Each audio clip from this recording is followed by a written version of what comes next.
If a secret intelligence agency ever created a dossier on me, it might start like this. Subject: Elvira Bary.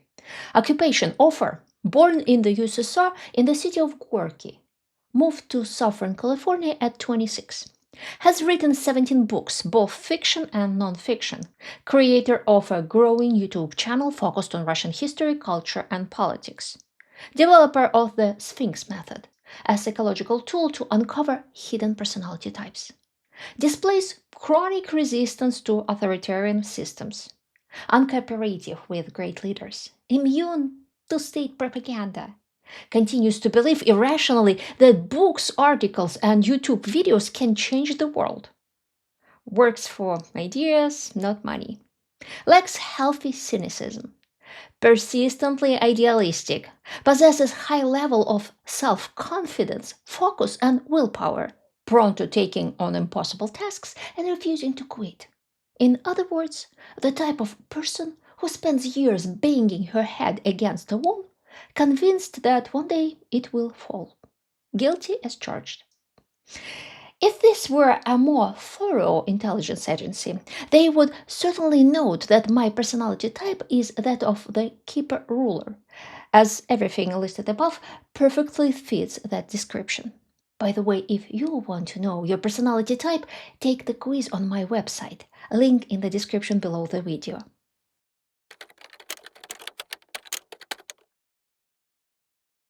At 15, I decided I would become a writer, and nothing has changed since. Essentially, I see myself as a guide to the past and parallel universes. My mission in life is to take my readers by the hand and captivate them. Come with me. I'll show you something amazing. Then I unleash the full power of literary magic, transporting them to another dimension. If the reader returns to our world, shocked, smiling from ear to ear from the experience, then I've done my job well. The art of literature is indeed a special kind of magic, whose purpose is to create connections between people. Our basic mindset, inherited from distant ancestors, implies that we are interested only in ourselves and those close to us. Everyone else is seen as not quite human. This was the case for millions of years of our species' evolution. But for us to build a civilization, we need to interact with a huge number of strangers. We cannot build a pyramid or an irrigation system for rice fields with just one family's efforts, let alone skyscrapers and computers. But how can you stop perceiving your neighbors as dangerous strangers? How can you see a foreigner as a person just like you? You need to hear their stories. This will allow you to step into their shoes, feel what they feel, and share their beliefs, joys, and sorrows. And then they become one of your own, understandable and perhaps even familiar. Civilization stands on stories. If we believe in the same religious narrative, we are already fellow believers. How is a Christian different from a Muslim? Only in the story they know and believe about God and the creation of the world. Politics is also a narrative.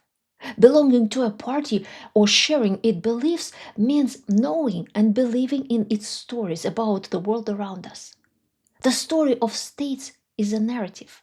The mission of a company is a narrative. Self-confidence is a narrative. Plans for the future, both personal and national, are also narratives. All of this exists purely in the world of ideas, but nonetheless, it matters greatly to all of us. And literature is what helps us understand these narratives and develop our own system of values and connections.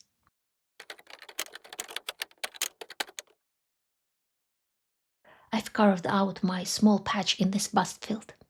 Russia, the country where I was born, is once again sliding into the abyss of totalitarianism, and this too is a distinct narrative, one in which power must be unchangeable. The country's wealth should be spent on war and security forces, and its own people are to be terrorized and deprived of their future because, otherwise, we will perish. After all, the surrounding world is hostile and dangerous. What can be opposed to this narrative? Other narratives, of course, stories that liberate rather than oppress, that build connections instead of sowing hatred with the rest of the world. These stories need to be told not just to Russians, but to people from other countries as well. Right now, the only narrative coming from Russia is a cynical one, claiming that the strong can do anything, evil is justified, and law and justice are fairy tales for fools. I've created a YouTube channel in English where I talk to my viewers about Russian history and culture, our struggles and achievements, how Russian-speaking society is structured, and why it is the way it is. My main principle is maximum honesty. I don't sweep things under the rug, and I call things by their true names. That's why my audience trusts me.